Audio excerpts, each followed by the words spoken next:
At this point, I'm like 100% convinced that if someone recites Surah Al-Waqiah and they internalize it, not just recite it mechanically, but they internalize it, there's no way, I'm telling you, no way that they're not going to experience wealth in their life. They're not going to be destroying poverty in their life. Here's why. Allah says in the Quran, in Surah Al-Waqiah, Allah says, look at the water. Who made the water? The water that you're drinking, Allah could have changed that water to the point that you can't be drinking it anymore. Allah says, look at the fire. Look at the fire. Who's making that fire? Allah says that He could have never been able to make you use the fire. And then Allah says, look at what you're eating, even the food that you're eating. Allah's the one that grew that food. Allah's trying to tell you that the same stuff that you live through, because listen, we can't live without fire, water, food, any of these things. Allah's saying, look at these beautiful things that you're living through. You wouldn't have been able to do it if it wasn't for Allah. And then what does Allah say? Allah says, فَسَبِّحْ بِاسْمِ رَبِّكَ الْعَظِيمِ Al-Azim, the most greatest. Allah's trying to tell you that everything that you go through in life is coming because of Him. And then you think, oh man, $1 million is way too much. Oh man, it's so hard for me to get married. Oh man, I can't go to university because I'm blah, blah, blah. All these different circumstances that we're all through. You think it's not possible? Allah's trying to tell you, look at all the proof around you. Who is the one that was able to do that? If you truly use your brain, you'll understand that this cup of water in front of you wouldn't have been able to be possible to be in front of you if it wasn't for Allah. The food, even the house that you're in. Fire, electricity is fire. Even the house that you're in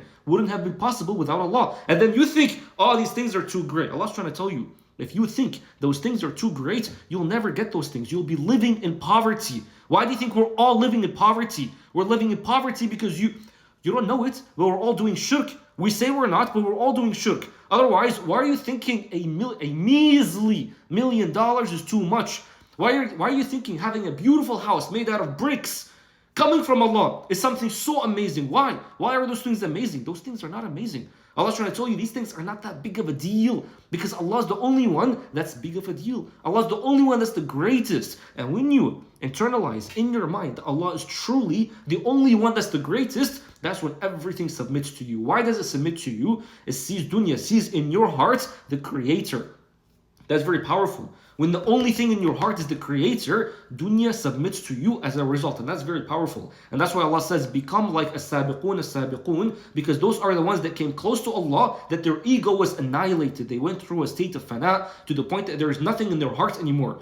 No polarity, no good, no bad. It's just nothing. All that's in their heart is just tawheed, the oneness of Allah, and that's all that you can see in their hearts. Nothing else except Allah. That's the poverty of the heart. That's the kind of poverty that you should be reaching to, not the physical poverty. As a result, when dunya sees only Allah in your heart, it comes closer to you because it sees the Master, the greatest.